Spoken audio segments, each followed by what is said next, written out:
so today, the value proposition, I'm focusing on listings. You can take this and you can shift this towards buyers if that's something you want to do. This is geared a little bit more towards listings, and it's completely applicable to buyers. And it's all you'll do is you'll just swap out a little bit of the stats that I'm going to talk to you about, and you're just going to do those a little bit different way.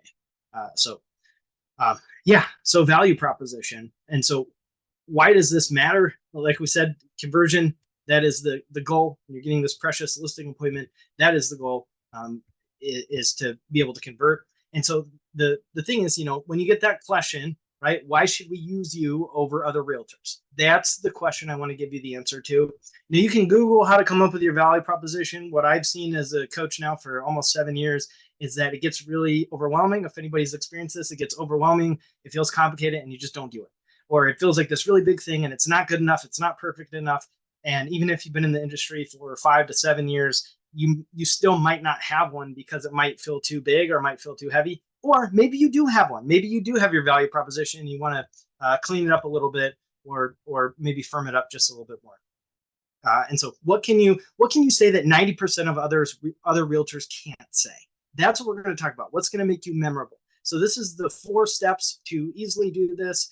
And the first thing I'm going to start out with is what a lot of agents say, because as a coach, right, when working on conversion, we're tracking numbers. I'm seeing, the conversion could be higher.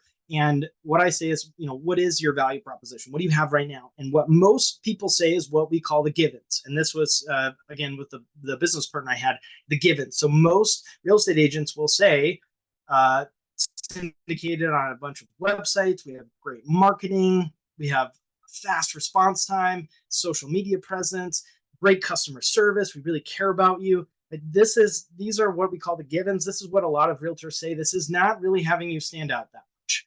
It's great, but it's not going to have you be memorable. So we want it to be where if you're competing, which that's happening more and more, that when they're sitting at the table together, let's say it's a 2 partners, right? Whether it's a husband and wife or 2 husbands or 2 wives or whatever partnership that looks like. And they're saying, okay, honey, who do you think we should choose? And I want them to say, ooh, what about that person that was this, right? That thing that makes you unique and makes you stand out. So that's the first thing. We're going to do this on top of what we call the givens, on top of that. And then also, we really want you to be human, not a robot. So be relatable. Don't be afraid to be relatable. Make the connection. What you're going to find in this 4 steps is that you might actually be the first thing that we talk about. You might say, hey, how does that relate to real estate? And you'll realize that as we go through how it does. So the thing is, when you're human and when you're relatable, because a lot of people buy and sell every 7 years, I think is the statistic, and then you're primarily exposed to what you see on TV around realtors, sometimes there's a distrust, or there's, the way that we're represented in the media and things like that. So when you come in and you're not too shiny and you're really human, which is an advantage that a lot of us with ADHD have, your conversion rates are going to be high. So you probably don't have to work at that. We're typically more on the can't be fake side, and that's helpful. So don't feel like you have to practice some very formal, fancy polished thing over and over and over again, the exact same way to do it over and over again. I actually think that's wrong. Not wrong. I think your conversion rates won't be as strong because you're not going to be able to adapt it in the moment, depending on who you're across the table with. So we want you to be relatable, because when you have the trust of a seller, you're already ahead of everybody else. You've got trust. Somebody believes in you. That's a really good thing. And then before we go into the steps, I also want to say, don't be afraid to have a niche. That can actually give you more business. So the example by that is, Indian. That was the first one. Okay. So, I'm getting hungry. Okay. So Indian. So let's say, because Mega Camp's coming up next week, we still will have a call, by the way, because unless it's Christmas Day, I'm not going to miss it. So we're going to take Indian food. So let's say everyone here is going to Mega Camp, whether you are or not. And I say, hey guys, let's go get Indian food after this. That sounds great. So we have 2 options. Option 1 has Indian food, and they have pizza as well, and they have spaghetti, and they have sushi, and they have great ice cream, and they also have pie. So that's right. So that's one option. Or we could go to this other restaurant that has Indian. They do, and they're known for the best Indian in the whole city, and they've won the awards over and over and over. which place are we going to go to for lunch? You want to go to the Indian pizza, pasta, pie, sushi, right? Or the Indian place, right? So don't be afraid to specialize in this. And we're going to talk about that with the value proposition, because what happens also is when people are talking, there's a certain topic, a keyword, a buzzword that comes up. They're gonna think of you and refer to you. So don't be afraid to get a niche, because like, let's say we're talking. I'll give you an example as a coach. Once I specialize in ADHD, oh my gosh, the amount of requests to coach from other coaches. Can you take this transfer? It was crazy. Where other coaches are searching for clients, I'm literally turning people away and transferring them out of my schedule. So when you have a buzzword, let's say you specialize, I know we have somebody in our community who specializes in giving back to animal shelters, and wrote a book about dogs, and that's her whole thing. So when you hear dogs or rescues, her clients say, "Oh my gosh, you got to talk to this realtor. Every sale she has sponsors a dog in the animal shelter. You'd love that, right?" So you're getting referrals by being specialist. So don't be too broad. Don't be too broad. So let's go into the steps. So these are the 4 steps. And again, this is something you could use tomorrow. Don't make this too complicated. So the number one thing is we want to choose something that makes you stand out, and we want to be specific with it. And so you don't have to have it defined. You might even think of what that is after I go through the steps, because it'll make more sense. Because at first you might say, hey, this isn't related to real estate. It could be, it doesn't have to be. So just keep a couple in mind, and you might play with a couple. So the first thing, choose what makes you stand out and be specific. So when somebody says, hey, Tyler, why should I choose you over somebody else? I'm going to say, well, first off, I always do the givens, right? You're going to be syndicated on all these websites. We have great customer service. We have a marketing department or marketing specialist, blah, blah, blah, all the givens. And here's the other thing on top of it. And so choose something that makes you stand out. It could be anything. It doesn't have to be real estate related. A lot of people will use like a past job, past profession they were in. If you're a local, you lived there your whole life. If you're on the school board, the PTA, you have some kind of connection to a leadership role. Maybe you're in the ALC at your office. You're a social media nerd, a gamer, you're a gym enthusiast. There's charity that you're a part of. You foster a foster parent. You're on a spouse team. You played a sport in college. You're in the military. This could be anything that you're passionate about, because we really want the passion to come through with this. And we'll do some examples. A full-time high school teacher. That's perfect. That is absolutely perfect. And so what you're going to do then is you want to be specific. So let's say you worked as a hospice nurse for 30 years. So you want to add some kind of credibility to it. I was a hospice nurse for 30 years. I was a pilot in the Navy for 10 years. I volunteer in the community 5 years per week. I worked at a bank, and we were ranked in the top 5 banks in the country. This is going to make sense in the next step. I'm really involved in the soccer community. I play in multiple leagues. I have a huge family these are all ones. I have a huge family that knows everyone. I have 15 cousins. I have 5 nephews, 3 nieces, 6 siblings. It could literally be anything. This is going to be something you want to be excited to talk about. So you're going to choose what makes you stand out. It could be your team. It totally could. And it could be anything else. So then number 2 is you're going to relate that experience and the skills needed to real estate job roles. So let's go back to, let's say the school teacher, right? So you're going to say, yeah, I'm so glad you asked. I do all the givens, and I was a school teacher for 10 years in Hawthorne Elementary down the street. And what I found in real estate is that I'm really good on my toes. I met tons of parents. I'm really involved in the community. I've got generations of different kids that I worked with. I'm really creative. I think of marketing ideas because we had to come up with teaching. I mean, if you can engage kindergartners for all day, you can certainly engage people with your marketing. And so you're going to, great negotiating skills, good at reading people, all kinds of stuff. You're going to find ways to relate this. If you're in the military, I have this incredible work ethic. If you worked in the bank, I'm really good with money. I understand mortgage rates. I understand how to negotiate. I'm very detail oriented. If you worked in tech, I have this huge database or connections if it's a certain niche. So think outside of the box of how you can relate this thing that defines you in your past or in your present to why you're really good at real estate. Connect the two. This is where you stand out, right? This is where, say, who do you think? Wow, let's go with that school teacher. Like, I really trusted her, and she was right. She was really good at whatever.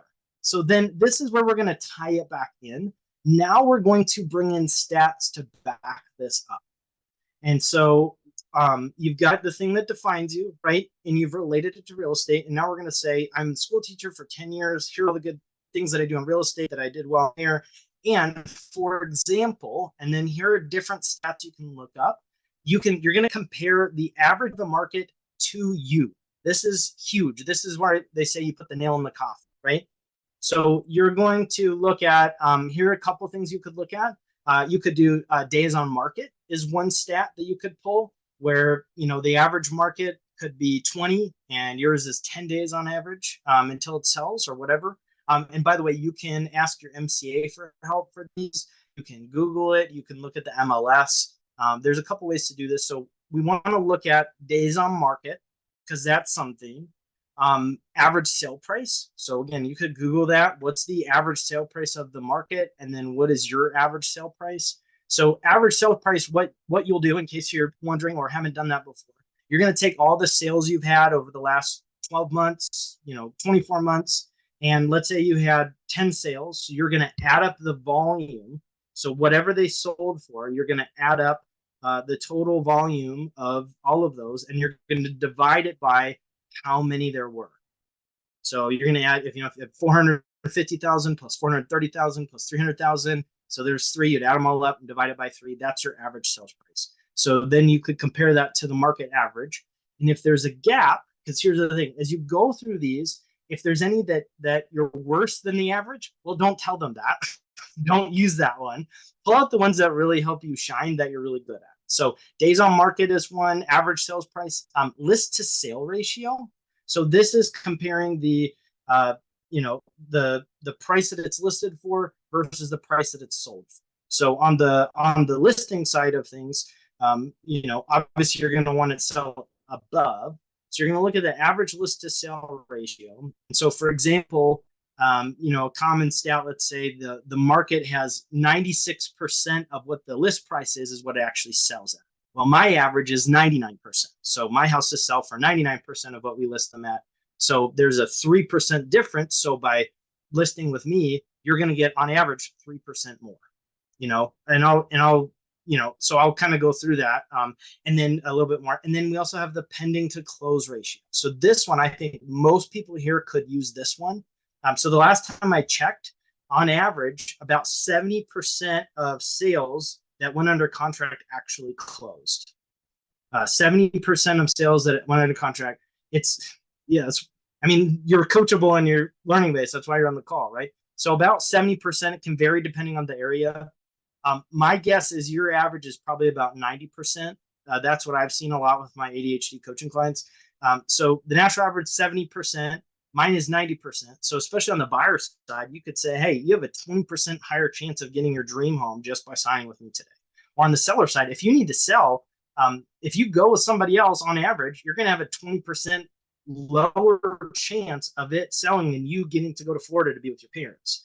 So you're kind of taking these stats and you're showing them. So when we go back through, right, with the school teacher, this is some ways you can take this. Talked about you're a school teacher for 10 years.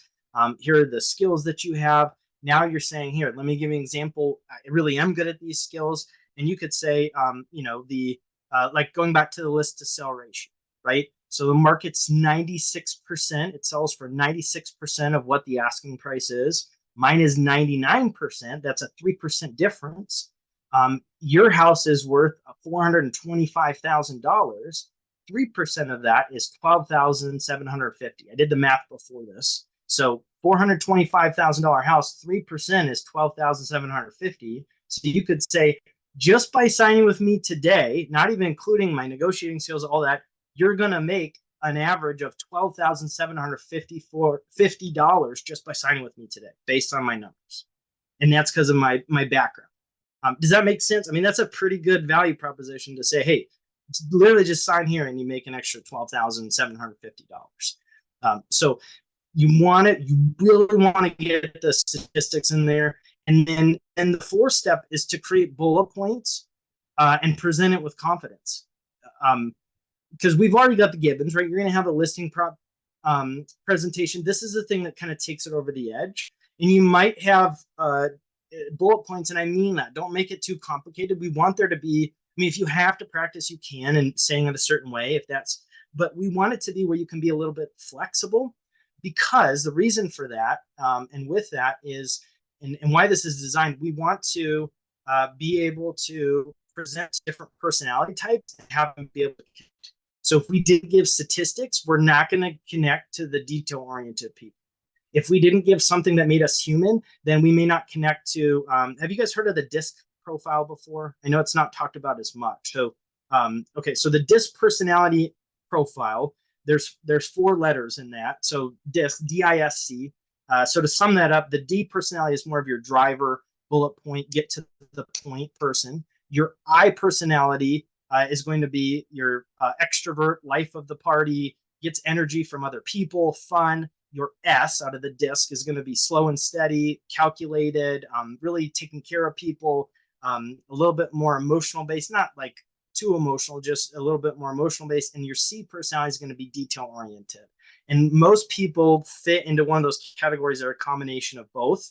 And so another analogy for that is a road trip. So let's say you're on a road trip. So the high D personality is going to be driving the car because they want control and they want to get there fast. The I personality is going to be sitting in there saying, hey, let's play the license plate game, telling jokes, scary stories, laughing, whatever. The S personality is going to say, hey, does anybody have to go to the bathroom? Does anybody need snacks? Here, I brought extra water. And the C personality is going to say, hey, it's going to take approximately 60 minutes and 53 miles for us to get to our destination. So we want a presentation, a value proposition that's going to appeal to all different types. And that's where we go back to, making it human is going to help with the I personality because they're going to relate. And the S personality is going to be a little bit more hesitant to trust. And if you pressure them too much and you're not human enough, you might blow that. And then your D personality, and that's why I don't want to get too complicated or too long. You're going to get the bullet points and they're going to know they can trust you. And then you've got your details in there about the market stats, which is great for everybody, especially the C personality. So we want something that's going to appeal to everybody. So the reason that I like bullet points for this as well is when you sit down with somebody and they're very bullet point and fast, you're going to want to go through it a little bit faster. If they're really methodical and they have a lot of questions, you're going to go a little bit slower and you might give a little bit more. And so that's when I see people doing a listing presentation, if you've heard that, where they practice the same thing over and over and over and over again. We actually undo a little bit of that in coaching to get conversion rates up because you're not presenting to the person. It's like you've rehearsed this thing and you're not even asking questions. So we want to have flex in there. A couple more tips around this. Ask for feedback from friends and family. So practice. We want to deliver it with confidence. That's really important. Don't make it too long. Don't try to sell yourself too much. People know when you're trying to sell them. Make it more like the stats and the information is selling you versus you convincing people. So you're going to say, here's what I did. Here's what I'm good at. Here are the numbers to show it. You don't need to add fluff. Just be very, very straightforward with it because it's true, and how neat to bring something else into the industry. A couple common questions I get. What if I've changed jobs and I have no job that I can point to? We'll spin it. So if you've had multiple jobs, which some of us with ADHD too do have, then you could say, yeah, well, I've worked in this, and this industry, which is great because I'm good at marketing because of this. I'm good at tech because of this. I understand social media because of this. You've really got a lot of experience in a lot of fields here. Another thing, single agent versus teams. Is there anyone here who's a single agent who has felt like, oh man, how do I compete against a team? Have you ever had that? Okay, and I know we have some teams. So you can spin it both ways. So what you can say is, what's really great about working with me is I actually keep it a little bit smaller because the customer experience is really important. And I don't want you passed from person to person. And not that that's bad. I just find there's a lot more faster and quicker response time and knowing what's going on when you keep it small. And that way, I only take a certain amount of clients. I don't take everyone. And it's really important to me to do a really good job and make sure you can literally text me directly instead of wondering who you should talk to. So you can do it that way. If you're on a team, the other thing you could say is, oh, well, we have a team. So you don't have a jack of all trades. If you have an admin, If you have one admin or two admin, you can say, well, yeah, a lot of agents do the lock boxes and they do the admin and then they show the houses and all that. So we have a couple of people who do different stuff, who specialize in the thing that they do. So that way, we're all doing what we're best at. So you can, the thing here is to spin it whichever way, because it's true, that is beneficial for the client. Because I think both things are true. I think teams are great. I think individuals are great. And if I had a referral, sometimes I don't know which one to send them to. If you can't think of anything, let's say this doesn't make sense. You're like, what the heck, Tyler? I don't know what I could do. You could use ADHD. You could literally use anything. And you'd be surprised that when you actually be human, how many people open, oh, my son has ADHD. My sister has dyslexia. So with ADHD, for example, we have this internal motor that doesn't quiet, right? We can go, go, go, go, go. We have the hyper focus ability. There's a lot of people call it a superpower. We have a lot of creativity, a lot of intuition. You can spin it that way as well. And here are the stats. Like, this is why ADHD is my superpower. And this is why you would want me to sell your house, because nobody can touch what I do, because I get so hyper focused on things. They're tired and I'm still going, or whatever you want to do, like that. If you're brand new in the business, you can, again, that's really helpful to lean on those past experiences, those past jobs. If you're really young, you could talk about how advanced you are in tech. If you feel like you're an older generation, you can talk about the connections you have, the patience you have, the relationships you've made. Like I said, if you're brand new to the business, use your other profession. Talk about how hungry you are for the business, how on top of it. If you're a stay-at-home mom, let's say you've never had any other job. Well, that's a huge job. So talk about your patience, and nothing phases you, and your resilience, and the empathy you have. And there's so many ways you could take this. And the point is to be yourself and to be memorable. So that's kind of the 4 points. And so I'm going to recap those. And then I want to hear about different potentials. And then I can kind of, what I thought about was, if you give me something, I can tell you how to spin it and give you some examples of what that would look like. So to go over the steps again, choose what makes you stand out, passion, past job.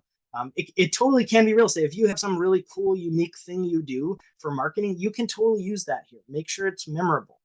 If you're just a social media nerd, you could use it that way. If you're in with the builders, or again, you could do a past job, something in the community, something like that. So choose the thing that would make you stand out on top of the givens. So you're still going to add in all the givens. We're not losing that, the things you normally say. This is on top of it. So choose what makes you stand out and be specific. Relate the experience and the skills of that to real estate jobs. And then you're going to pull the stats and you're going to tell them the average agent versus you. Choose the ones that stand out. Bring out like a printout with it highlighted on there if you really want to hit it home. Like, here, let me show you if you want to do that. So again, the 4 things that I'd look up if I were you, to see which ones you're ahead on, and you don't have to use all of them if you're not. Days on market, average sale price, your list to sale ratio, what percentage of the asking price do you actually get, and then the pending to close ratio. Of the ones that go pending, what percentage sell?